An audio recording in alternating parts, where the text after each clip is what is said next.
Hola, ¿qué tal, gente? ¿Cómo están? Bienvenidos una vez más a The Ley Podcast, su podcast jurídico. Hoy venimos con la tercera y última parte de lo que viene siendo el podcast de las cárceles y el sistema penitenciario en Bolivia. Una vez más me encuentro acá con Raúl. Raúl, gracias por venir acá. La tercera y última parte de este podcast, ¿no? Bueno, Raúl, ¿nos puede decir más o menos qué es de lo que, bueno, el punto que vamos a tratar ahora? Bueno, vamos a seguir avanzando en lo que es el sistema penitenciario y las cárceles, pero ahora vamos a enfocarnos en el último de estos últimos puntos que tenemos para este último video, que son los delitos, específicamente los delitos que se cometen en Bolivia específicamente y un poco del proceso que ratificamos.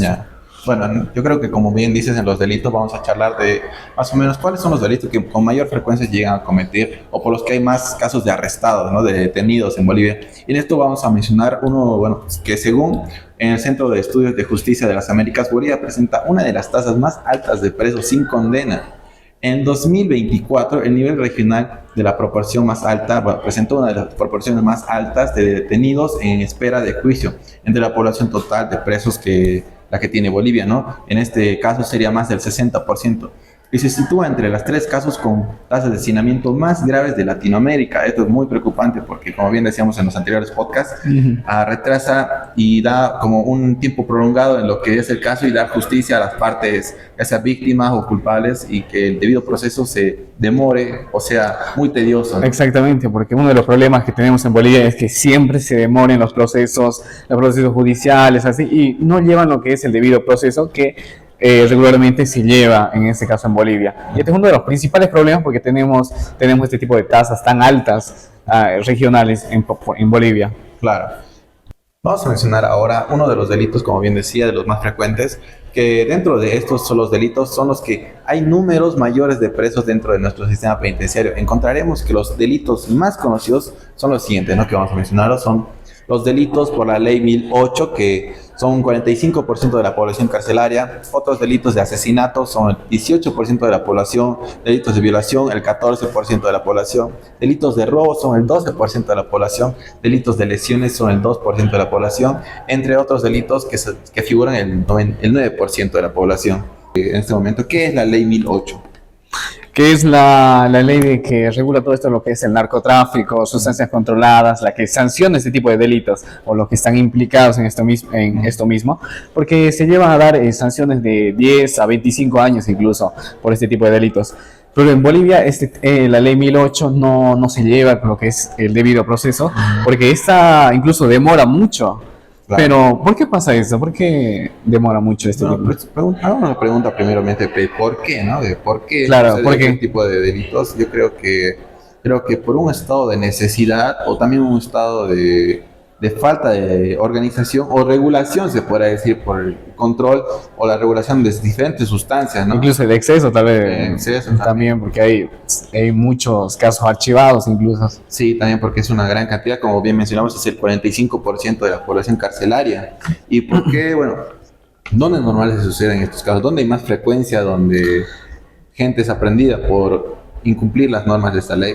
Exactamente, porque este tipo es el delito más concurrido es en La Paz, como La Paz, Santa Cruz, Cochabamba, que son lugares donde el narcotráfico está, o de ese delito, pues son sancionados, está en su punto. Otros departamentos sí, pero son con menor tipo de gravedad, tal vez sea por tráfico de sustancias y demás, pero los demás están especialmente en el Beni, con las avionetas, Pando, Santa Cruz. Sí, que son lugares donde, por ejemplo, en el Beni hay carreteras clandestinas ahí y no hay ningún tipo de regulación. Incluso al Beni, al ser un lugar tan a veces muy abandonado, igual que Pando, creo que es el lugar donde mayor delito se da, pero no son denunciados. Y esto yo creo que eso también se debe mucho a su difícil accesibilidad, ¿no? Porque imaginemos, Beni, Pando, parte de Santa Cruz es muy selva. Claro. Selva y tiene mucha vegetación, llega a destruir laboratorios, pistas clandestinas, ¿no? Galpones que muchas veces están en propiedades privadas, o ni siquiera en propiedades privadas, sino en zonas difíciles de acceso entre medio de la selva, y en las cuales destruyen, ¿no? Porque claro, en esas zonas se crean sustancias controladas, sustancias ilícitas.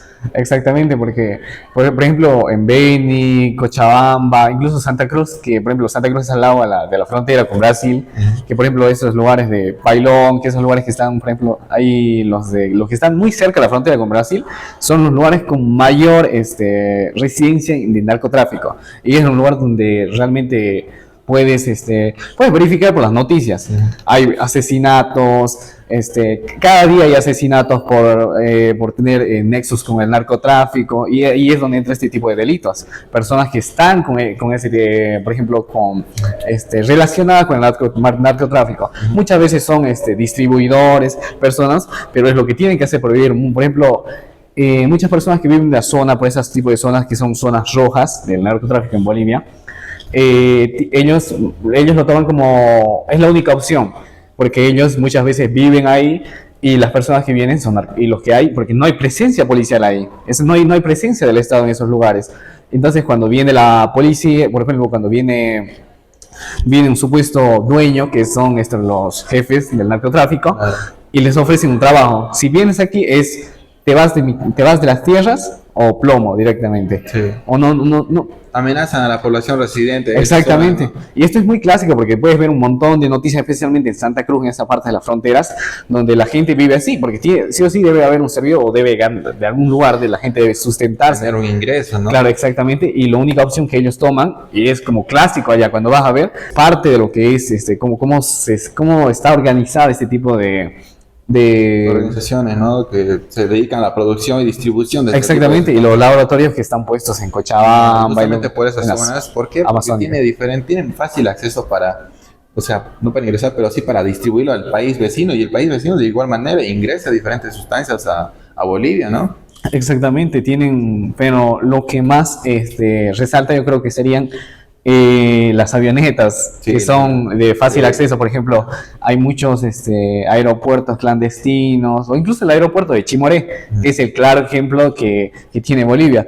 Un aeropuerto internacional donde se gastó millones y millones de dinero por plata del Estado, no del Estado, sino de los bolivianos, para hacer un gran aeropuerto internacional. No cumple la función que es requerida, ¿no? Claro, ahora está abandonado y lo único que sirve es para pista de narcotraficantes para que vengan con avionetas. Es lo que he escuchado, que básicamente tendrá un vuelo al mes, ¿no? Al mes un vuelo será. Y eso a veces, pero ¿qué pasa con el Estado? ¿Por qué no controla ese tipo de situaciones? También de ser un mal gasto, un gasto exagerado por parte del Estado en este tipo de obras que se dicen. Claro. Y el claro ejemplo es el aeropuerto de Chimoré, un aeropuerto internacional. Justamente que todo este sistema de narcotráfico, de distribuir, necesitan personas, porque el producto no va a ser que vaya a distribuir a todos diferentes recintos, hay mucha gente implicada en esto, y por eso tanta gente que hay implicada llegan a ser atrapadas, encarceladas, y por eso se debe una de las tasas más amplias de población carcelaria debido a estos delitos de controlada. Y sí, y muchas veces son choferes, transportistas que como que van por todos los departamentos y van dejando un poquito así como que si fueran se ha visto muchos casos, he escuchado de choferes que tienen varios kilos, ¿no? Toneladas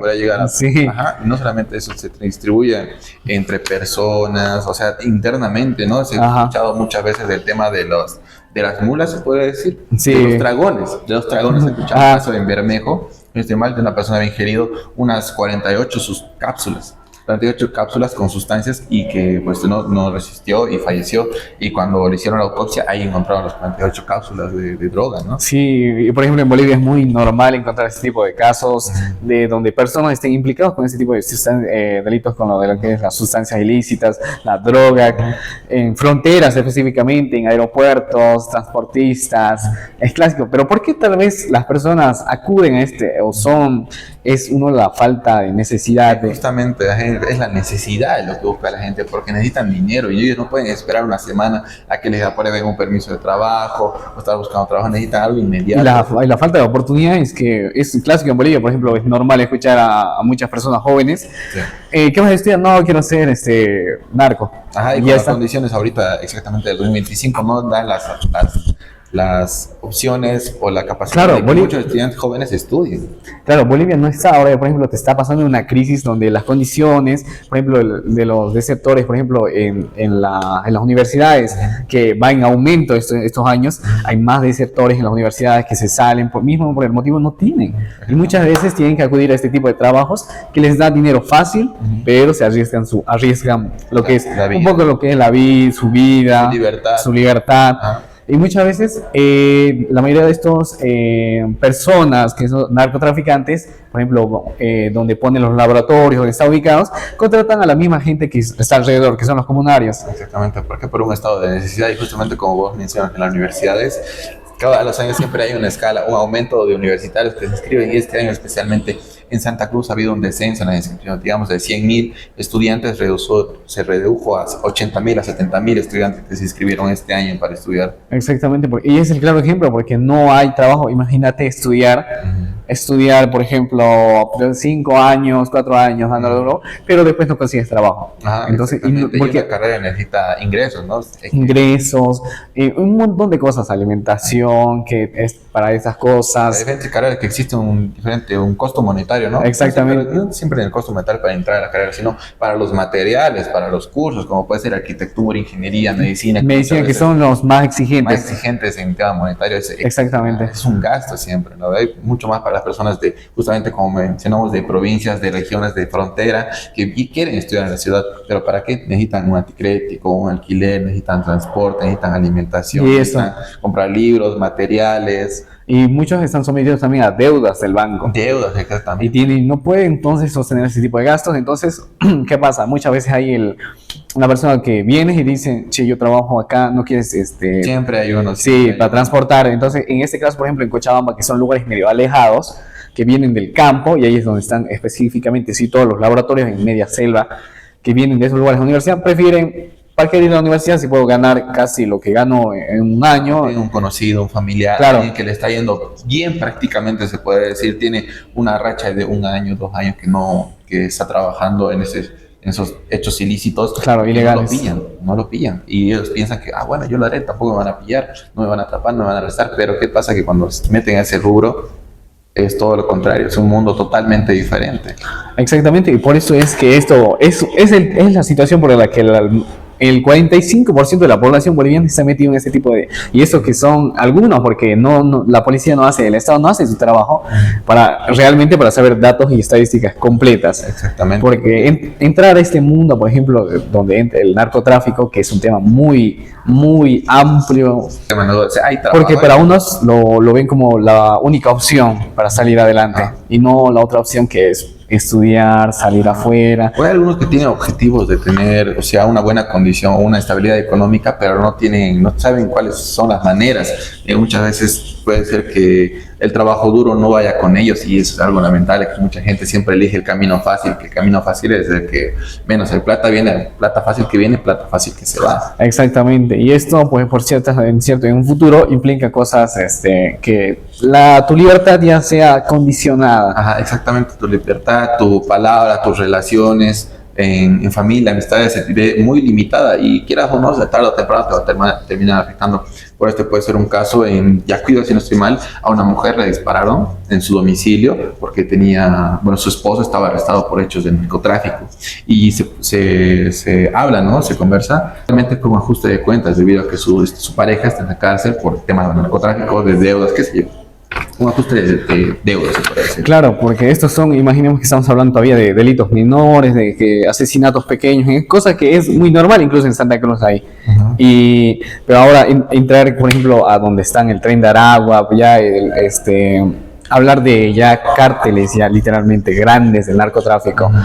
Por ejemplo, cárteles colombianos, los mexicanos que están mucho más desarrollados. Sí, por ejemplo, y que estén entrando a Bolivia y que tengan la puerta libre, significa que hay cosas muy malas y esto se va a ir incrementando con el paso del tiempo. Porque no es normal que estés de un año suba un 10%. 10% los tipos de delitos, más delitos, porque no ves que reduzca esto, no ves que reduzca esto, sino que aumente. Pero ¿qué pasa? Parece que la ley 1008 no está funcionando en Bolivia, y eso es justamente porque en Bolivia no se... Hay un control. Es que también hay que ver el otro aspecto, que no hay las opciones de trabajo. ¿Por qué? Porque en Bolivia se puede decir que más del 80% está en la informalidad. Sí, por incluso es el 85%, casi llega al 90% de que la mayoría de los trabajos en Bolivia son informales. Ajá. No hay, por ejemplo, no hay trabajos formales. Y si hay, la mayoría le pertenece al sector público. Y en el sector público hay una incapacidad enorme. Ajá. Hay muchas personas que ni siquiera son titulados, ni siquiera han estudiado, solamente se siguen por el dedo, son padrinos, compadres, así, y no hacen su trabajo realmente. Y las personas que realmente deberían estar en esos puestos no se los toma en cuenta, o casi básicamente están en un trabajo informal, tal vez incluso vendiendo ropa, que ganan más, dicen.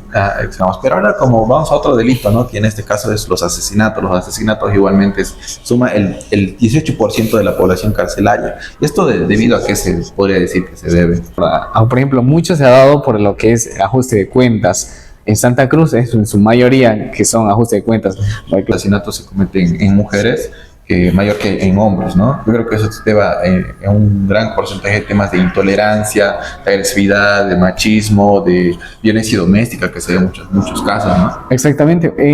Por ejemplo, estos casos más claros creo que son entre Oruro y Potosí, donde se llevan mayormente, por ejemplo, puedes ver asesinatos, violaciones contra lo que son las mujeres específicamente. ¿Y qué pasa con la justicia de Oruro y Potosí? En su mayoría, muchas veces reclaman, incluso si se lo sentencia, es porque hasta la prensa, que había personas ahí marchando, justicia, y ya. Porque después se puede ver en Oruro y Potosí que el feminicida está libre, está 2 semanas, 3 semanas, y ya. Sí. Y eso es una falencia de la justicia que no se sigue corrigiendo. Muchas veces porque por parte de la víctima no están los recursos o la defensa necesaria como para llegar a condenar o dar una justa condena. Claro, llegar a la sentencia final, y eso justamente necesita dinero.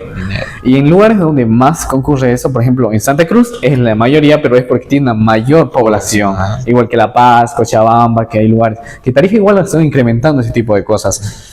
Y verlo muy normalizado en Bolivia es un tema muy alarmante, la verdad. Alarmante, sí, exactamente. Yo creo que por falta de educación, falta de recursos o falta de un montón de aspectos que llevan. Sí, es un tema más de desarrollo social, cómo se va Bolivia, porque Bolivia no ha ido en bajar, va en aumento incluso desde las últimas veces. El gobierno pone Ministerio de la Defensa de la Mujer, que un montón de cosas, un montón de trabajos, pero cosas que ni siquiera repercuten en lo que deberían. Exactamente, porque no se ve, por ejemplo, ese tipo de, digamos, si yo implemento leyes, normativas o algo más fuerte, pero no se ve el Estado. Y justamente yo creo que es un tema muy amplio que podríamos tratar en otro podcast, donde yo considero al menos que es una cuestión de valores, que los valores cada vez se empiezan a perder, muchas veces condiciones o educaciones o traumas de gente que no ha vivido en un hogar, se puede decir, con un hogar que ha dado las condiciones para una buena educación. Y porque muchas veces la educación va de la mano del tema económico,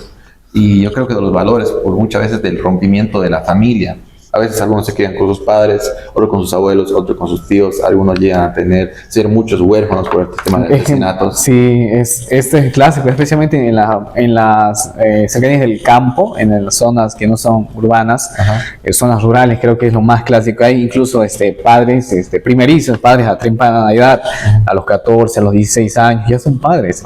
Y ellos no tienen la capacidad mental, tal vez decir, psicológica, y tampoco la capacidad económica para sustentar a un niño. Y muchas veces es el claro ejemplo de ver que a veces tienen un hijo, no lo cuidan bien, y ese mismo hijo se cría de otra manera, o tal vez incluso esto es lo que repercute entre una sociedad maltratadora, pero que sigue. Yo creo que todo se va a diferentes análisis, diferentes circunstancias que pasan desde atrás, ¿no? Esto es mucho más profundo, viene de más atrás. Exactamente. Y yo creo que es un análisis muy excelente de que podríamos realizar en un futuro podcast, ¿no? Exactamente, analizar este tipo de situaciones, por qué pasa, mirar un caso en específico, hablar de ese caso, por qué pasa, y analizarlo bien, y a ver, por ejemplo, cómo acude a su defensa y por qué no se lo realiza, tal vez, o por qué es tan lento, tal vez, en este tipo de situaciones. Exactamente. Bueno, eso es un buen tema que, si quieren, gente, comenten ahí, dejen su like para que tratemos el tema de esto, ¿no? Justamente de los asesinatos, de violencia familiar, de los valores de la familia, en un próximo podcast. Bueno, chicos, y ahora ahora para mencionar uno de los últimos, bueno, podemos decir el último punto que vamos a hablar es de la redención, el extramuro y las salidas prolongadas. En este punto creo que vamos a tratar, creo que uno de los temas principales que muchos han venido preguntando, que el perdón, el objetivo de la cárcel, ¿no? De todo el sistema penitenciario de Bolivia. ¿Cuál sería su objetivo? Si lo se está logrando o no. Y también vamos a mencionar un poquito de la comparativa con otros países, que en este caso tenemos que mencionar sí o sí a no en la cárcel del Secot. Exactamente. Sino ¿cuáles son las medidas, los procesos que dan para que ciertos reos tengan... Claro, se reinserten a la sociedad y para los rehabilitados, para que se rehabiliten como un objetivo. Ajá. Y uno de estos temas creo que vamos a hablar que es la redención, ¿no? Ajá, que la redención, el extramuro y las salidas prolongadas son derechos establecidos en la ley de ejecución penal y supervisión de favor de las personas condenadas, ¿no? Esta pena de privativa de libertad. En el artículo 3 de la ley de supervisión y ejecución penal se menciona que la finalidad de la pena es la resocialización de la persona. ¿Qué quiere decir? Que los privados de libertad tienen derecho a la resocialización, para lo cual esta ley establece una serie de mecanismos para que la persona adquiera las habilidades, actitudes que le permitan volver a una libertad y en forma pacífica y prolongada, ¿no? Vemos entonces que la persona privada de libertad deberá cumplir con ciertas condiciones y demostrar determinadas actitudes que exige esta ley para acceder a cualquiera de los 3 derechos en el que el recluso puede reclamar en medida de las condiciones legalmente establecidas. Claro, este es más para los condenados. Por ejemplo, si eres un condenado y, por ejemplo, la redención es para aquellos condenados que, por ejemplo, les reduce la pena de cárcel que tienen. Por ejemplo, si estudia, trabaja y con el objetivo, por ejemplo, si él es como rehabilitarse, ¿no? Si trabaja, se le reducen unos 2 días. Ajá, exactamente. 2 días y esto da como el objetivo para que se rehabiliten, que hagan ¿no? trabajos de labor social, que trabajen y esto. No, en temas de construcción, carpintería, costura, muchas cosas. Y esto es lo que hace la redención, reduce la pena de lo que es del recluso, de uno, por ejemplo, 6 años a 3 años. Ajá. Y esto es para que lo que sirve, por ejemplo, una redención, un tipo de objetivo de redención para los rehabilitados, ¿no? Pues se rehabiliten de nuevo a la sociedad. Exactamente. Luego tenemos al extramuro, ¿no? El extramuro es más como que no tienes la libertad, pero es como una libertad condicional, o sea, no estás libre, pero se te da libertad, por ejemplo, para ir a trabajar, o si estudias, por ejemplo, o trabajas, se te da ese tipo de libertad si vas a la universidad, entonces te dan esa libertad. Claro, en proporción al delito cometido, ¿no? Exactamente, para ir a la universidad. Una pena reducida, te dan esa libertad. Después están las salidas prolongadas, que son para visitas médicas, que se les permite, de acuerdo a una orden, ahí salen, pero igual no están en libertad. Pero este tipo de condiciones son como un beneficio para aquellos condenados, reclusos en la cárcel. Pero hablando tanto de redención y rehabilitación, hay que hablar específicamente de Bukele, es un modelo. Que mencionarlo, un modelo muy conocido, que ha sido muy repercutido. Sí, un modelo carcelario. Está influyendo en toda Latinoamérica, por no decir en todo el mundo. Sí, tiene un modelo muy radical, pero efectivo, la verdad. Ajá, y más que todo en El Salvador, que ha sido uno de los países más golpeados por la delincuencia, pandillas, narcotráfico, justamente todos aquellos miembros que muchas veces son, ¿cómo se puede decir esto? Que son obligados a permanecer en estos grupos, ¿no? Claro, por ejemplo, muchos de estas, específicamente pandillas, que son en Salvador, estaban en Jenny, son una plaga, que específicamente condicionan a las personas que viven, irrumpen en una sociedad. Estás en un barrio, pero llegan las pandillas y se hacen los dueños. Entonces, se adueñan de la población de la zona, ¿no? Un propio sistema, incluso un sistema económico de pagar tal y tal, digamos. Te defendemos, si no pagas, la pandilla viene, robos, tal y tal. Exactamente, y eso agobió, aterrorizó a la población salvadoreña por un montón de años hasta que se implementó este sistema que está repercutiendo en diferentes países, que por ejemplo China, se puede decir, tiene un sistema diferente al de El Salvador, pero está repercutiendo en temas de Argentina, puede ser, en Perú también se ha visto que está implementando algunas medidas y muchas veces está a varios políticos, varias personas que tienen influencia en el gobierno, tienen reuniones con Bukele para que conversen, sin estimar el presidente de Estados Unidos, creo que también llegó a tener alguna reunión con el claro, de El Salvador. Sí, Donald Trump. Y bueno, esto creo que podemos mencionar en el sistema que ha implementado el presidente Nayib Bukele, es el SECOT, uno de los sistemas tan grandes que puede decir que el SECOT es uno de los centros penitenciarios más duros, más estrictos de toda Latinoamérica, que está, se ha construido específicamente para pandillas, ¿no? Aquellas personas de alta peligrosidad en las cuales hemos visto todos los videos están en todas las redes sociales. Sí, porque eso ya no hay aquí en este tipo de cosas. Por ejemplo, en el SECO no entra lo que es la redención, este tipo de cosas, ¿no? Porque No hay salidas por porque estas ya son cosas, como son delitos, personas que llaman delitos graves, entonces, como dice Bukele, esas personas no merecen reinsertarse de nuevo a la población porque le han hecho muchísimo daño y no tienen, aunque no llevan los procesos legales, que derecha y esto, por eso es que no se aplica lo que es la redención, el extramuro, las salidas prolongadas, que son normativas que existen en muchos países, pero en El Salvador no se los aplica para ese tipo de personas. Exactamente, y él ha hecho referencia porque muchas personas le han cuestionado esta vulneración a los derechos humanos de los pandilleros, de los delincuentes, de los asesinos, pero él como responde claramente, ¿cómo vamos a respetar los derechos humanos de una persona que tampoco los ha sabido respetar en su momento? Y yo creo que es una buena justificación, ¿no? Por ejemplo, para estas pandillas que hacen un montón de daño y se extienden, quieras o no, a diferentes países, que ese modelo de delincuencia, ese modelo de organizaciones criminales lo repercuten y lo transmiten a diferentes países. Claro, para mí es el claro ejemplo de decir que a veces hay que poner mano dura, decir, no vamos a llevar a la ley, pero hay que buscar una salida porque esto ya se está llevando a otro nivel. Y es una cosa que para mí, por ejemplo, en Bolivia debería aplicarse muchas veces. Por ejemplo, es muy diferente, por ejemplo, en Bolivia se lleva mucho el narcotráfico, es muy diferente, grupos armados, eso, a diferencia de las pandillas, Sí. pero es un muy buen modelo para una reorganización social que en Bolivia muchas veces pasa muchísimo de los crímenes.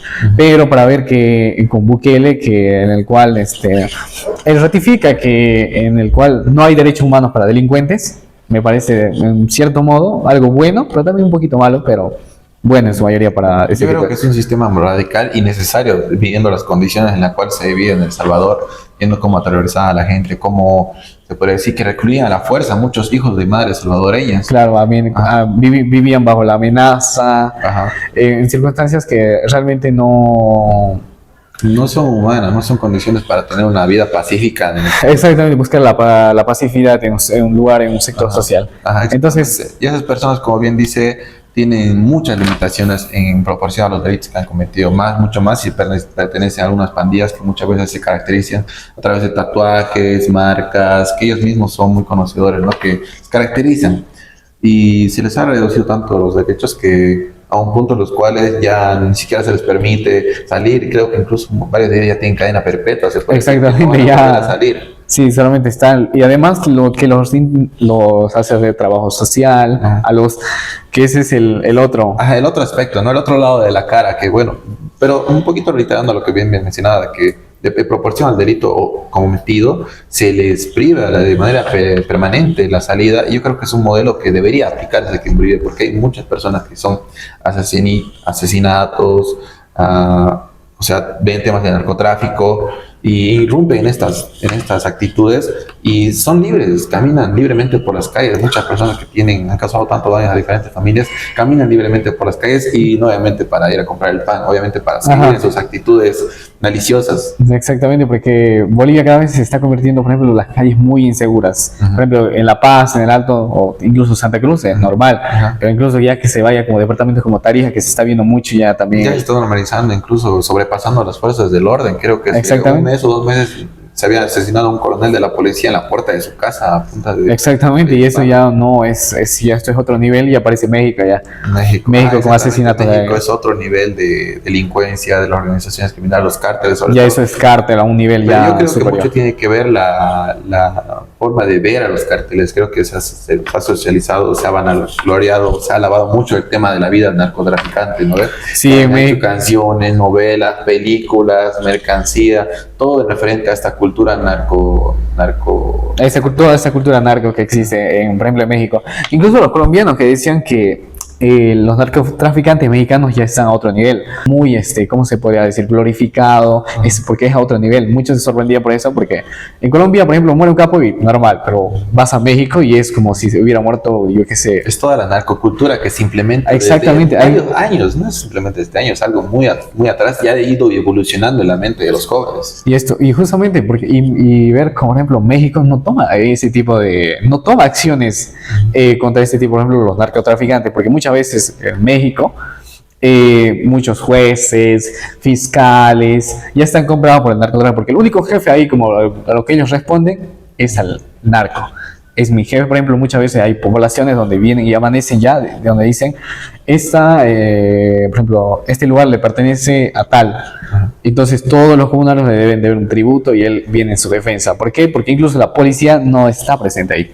Y es el claro ejemplo ahí. Ajá. Yo creo que muchas veces aquella persona que trata de ponerles un alto a esas organizaciones criminales de narcotráfico, de cárteles, llega a sufrir las repercusiones de aquellas organizaciones. No creo que, si no estoy mal, hace poco, un mes se había asesinado a una política, a una partidaria de un partido político allá en México, no me acuerdo en qué región de México. Sí, son casi 2 o 3 personas. Porque... Exactamente, y da, o sea, impresiona cómo el nivel de organización irrumpe en la democracia, ¿no? O sea, en la forma de organización de una sociedad, trata de superar al propio Estado. Incluso sí, hace poco igualmente había una partidaria que era para, no me acuerdo si era gobernadora o alcaldesa, por parte de México, y en plena campaña política de un tiro, muerta. Exactamente, ya. Y eso es muy... No hay forma de darle un alto a organizaciones tan grandes, ¿no? Y ojalá, Dios no quiera, en algún momento Bolivia nunca llegue a tener organizaciones de ese calibre. Exactamente, es un tema muy complicado que por la que pasa México, pero es más que todo por la narcocultura que se ha ido creciendo por parte de México, en México, que es muy complicado. Y muchas veces, como no puede ser como El Salvador, en otras regiones no los reclutan, ellos voluntariamente buscan la manera de ingresar a esas organizaciones de narcotráfico. Exactamente, hay muchos casos, por ejemplo, en México, por ejemplo, el caso del Rancho Izaguirre, donde...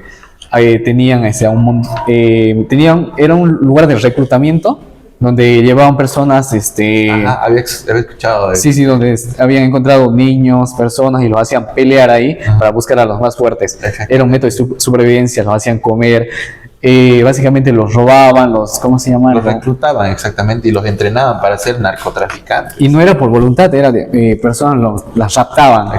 Las raptaban de la nada. Por ejemplo, muchas personas, por ejemplo, tenían 70 personas y las 70 personas estaban ahí. Las traían en vagonetas y de las vagonetas las dejaban ahí y hacían un campo. Y de ahí encontrabas a un montón de narcotraficantes alrededor y diciendo, peleen. Y los últimos que sobrevivían a esa pelea eran los que eran reclutados y eran llevados a un fondo, a un cuarto de fondo, y ahí es donde ellos sobrevivían, incluso entrenados, y los más fuertes los sacaban y los entrenaban por narcotraficantes, exmilitares colombianos, mexicanos, y muchas veces, y no me imagino que debe ser el único, porque ese rancho ya tenía denuncias de hace años, y muchas veces había denuncias, pero el gobierno mexicano, como siempre, nunca presta atención. Sí, dice, no pasa nada, que esto y tal, y no se hizo nada, pero... Justamente por esa ignorancia o no darle la importancia a las denuncias, y es que se cometieron estos delitos aberrantes, en los cuales muchas familias perdieron a sus familiares, a muchos aquellos jóvenes que tenían sueños terminaban siendo reclutados por el narcotráfico, y yo me imagino que actualmente deben estar trabajando para esas personas que vulneran sus derechos. Sí, en México esencialmente es un tema muy complicado ver a las familias, a las personas, y muchas veces son familias de escasos recursos,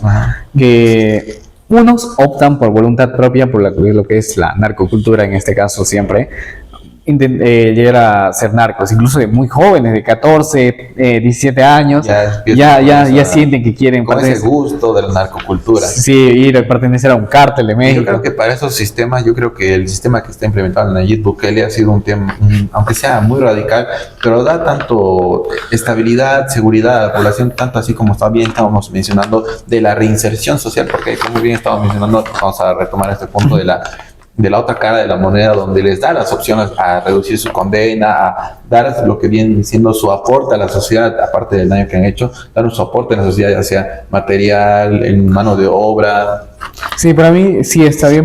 Para aquellos específicamente que no hayan cometido delitos graves, por ejemplo, robos, tal vez estafas, puede ser. Incluso un asesinato malintencionado, porque son personas que realmente no tenían la intención, pero tienen este tipo de desmenos que es la redención, el extramuro, que los pueden rehabilitar específicamente, un objetivo de rehabilitación.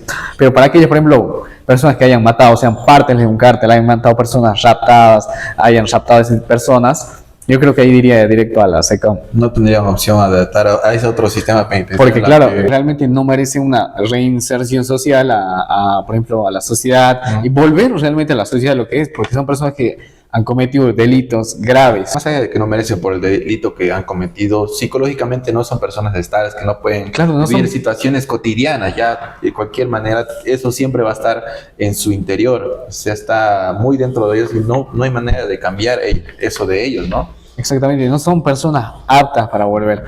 Pero yo creo que sería, por ejemplo, con personas que hayan cometido corrupción, delitos como robo, o personas que incluso hayan matado pero no hayan tenido la intención. Yo creo que son personas que todavía pueden rehabilitarse y se debería dar, por ejemplo, lo que existe, lo que es la redención y este tipo de... Exactamente, yo creo que ahí viene siendo muy bien el sistema que está implementando, ya justamente vamos a mencionar El Salvador, de cómo aquellos reclusos que tienen mejor historial de comportamiento o delitos menores, trabajan en temas de soldadura, carpintería. Ellos son los que fabrican los zapatos para los niños en las escuelas, ropa incluso para ellos mismos. Claro, es un beneficio social también para el país que hacen los reclusos. Y para mí es una muy buena forma de rehabilitar presos, incluso para aquellos que no tienen y no van a salir nunca. Es una muy buena forma de utilizar a los presos en favor de una sociedad. Exactamente, y como más o menos tratan de buscar a su forma de aportar aquello que le han quitado de cierta forma, ¿no? Exactamente, a las personas. Pero ya después con aquellos que hayan sido las cabezas principales de que realmente o hayan asesinado a personas, yo creo que ya ese otro punto ya también. Exactamente, yo creo que ese sería muy bueno aceptado. Ojalá en un futuro alguna autoridad se plantee, se comprometa con esa idea, ¿no? Y replicar este modelo. Claro, debería ser una autoridad muy radical para Bolivia, debe ser una autoridad que realmente diga, vamos a hacer esto y punto. Y tenga una mano firme con aquellas personas que incumplen las normas. Exactamente, porque Bolivia es un país donde la corrupción, los delitos, se sobresale de las manos incluso de los policías, del ejército, no hay mano dura ni siquiera por el Estado. Entonces para mí debería haber un régimen muy más estricto, con mano dura, como bien dices, muy contra estricto, aquellas personas que irrumpen y vuelven a incurrir. Muchas veces siempre hay los reincidentes, ¿no? Exactamente, porque Bolivia es un país muy complicado a diferencia de El Salvador, porque El Salvador creo que es muy pequeño, parece que Tarija es un país muy pequeño. Sí, entonces como son pandillas pequeñas, entonces es muy fácil tal vez. Pero yo creo que de manera gradual debería implementarse este sistema, tal vez no en toda Bolivia, pero empezar por un departamento en específico, tal vez. Sí, para ver cómo se desarrolla, cómo es aceptado, cómo los resultados que da este sistema, ¿no? Exactamente. Por ejemplo, en Bolivia, que yo creo que es donde sí o sí debería entrar este tipo de sistemas, pero para más que todo limpiar, como yo digo, limpiar las calles, limpiar un poco más lo que es aquellas personas que cometan delitos, pues no, al menos ya vean el castigo, más porque muchas personas por robo, asesinato dicen no voy a hacer nada porque al rato yo estoy en la semana vuelta, estoy robando y no hago nada. Exactamente, y yo creo que uno de los primeros departamentos para ver la repercusión, donde puede haber un sistema, una inversión considerable, no excesiva, puede ser aquí en Tarija, justamente, que es uno de los departamentos más pequeños de toda Bolivia, y yo creo que su nivel de delincuencia no es tan en comparación como el de La Paz, Santa Cruz o de Cochabamba, sí. Pero yo creo que de alguna manera se puede llegar a implementar y ver los resultados, ¿no? Ya sea a corto o a largo plazo. Exactamente, y eso debe ser principalmente por una autoridad, y eso de ratificar que al menos las calles estén seguras y que la policía haga su trabajo realmente e implementar este tipo de normativas donde también el proceso no sea largo para meter a un criminal a la cárcel. Exactamente. Y que si tiene derechos que se lo haga, pero de manera rápida y efectiva. Punto, ahí. Exactamente, yo creo que también esto tiene que ir de la mano de la población, que muchas veces somos los que a veces obviamos o ignoramos muchas veces delitos de narcotráfico, delitos de robo, de violación, de violencia doméstica. Somos presencia de muchas veces y tenemos miedo de denunciar a veces. Claro, o lo vemos muy normalizado, o que cosas muy normalizadas y en una sociedad que haya, por ejemplo, que un robo tal vez, por ejemplo, que veas que una persona tal vez, por ejemplo, el maltrato, de violencia doméstica. Exactamente. Y yo creo que en ese aspecto debemos replantear nuestros valores, nuestra forma de ver con el sistema judicial, porque no se trabaja netamente de las autoridades, tiene que ser un trabajo en conjunto de todos. Como bien decíamos, los tres elementos clave para que se lleve una justicia digna y se dé una justicia a cada una de las partes, que puede ser el fiscal, el juez o la defensa, que yo creo que si trabajamos de una manera conjunta podemos llegar a tener un sistema penitenciario, un sistema carcelario que sea eficiente y cumpla, ¿no?, a cada una de las partes y trate, como bien sigue siendo su objetivo, la reinserción social a aquellas personas que de verdad cumplan esas condiciones y esos requisitos que puedan volver a vivir en sociedad. Exactamente, que hay que mirar bien lo que es, cómo estamos actualmente y mejorar eso, porque para la sociedad la justicia está totalmente, la fiscalía, todo esto, el sistema judicial está muy dejado, muy acabado, es decir, muy...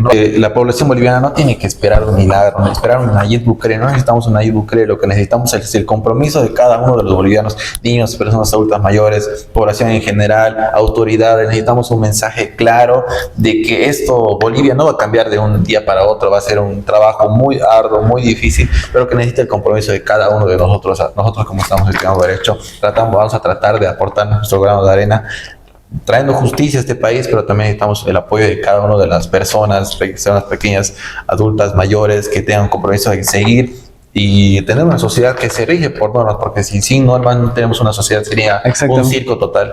Exactamente, y lo que nosotros hacemos es, claro, intentar incentivar a las personas, informar de cierta manera a las personas para que se informen, para aquellas personas que no conocen, no tienen el conocimiento, hablar un poco del tema, porque muchas veces ese tipo de temas son muy dejados. Y hay que dejar como que un mensaje final, que por ejemplo una persona que realmente se pongan en una situación y entiendan a las otras personas y las comprendan.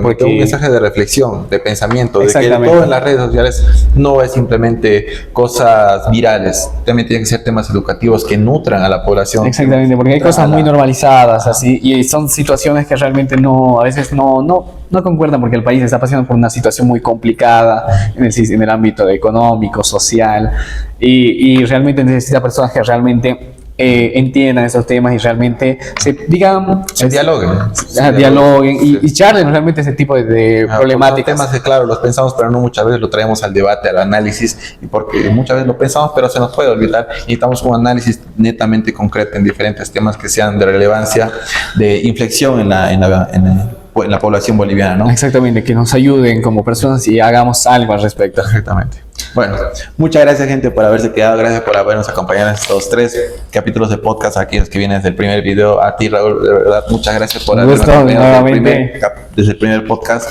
Es un trabajo arduo que vamos a seguir desarrollando, ¿no? Exactamente, con temas tal vez un tema muy específico, tal vez en el próximo episodio, un tema que ustedes tal vez quieran, uno en específico, y analizarlo bien. Si tienen algún tema en cuestión que quisieran que nosotros lo debatamos, lo analicemos, lo pueden dejar aquí en nuestra cajita de comentarios, o igualmente nos pueden seguir en nuestras redes sociales, que son de la Sociedad Científica de Derecho en TikTok y en Instagram, Societ, de la Juan Michel Saracho. Exactamente. Bueno, esto ha sido todo de mi parte. Ha sido un gusto estar aquí en estos 3 capítulos, hablando, dialogando un poco de todo este tema. Y bueno, nada, con nosotros será hasta un próximo video. Hasta luego.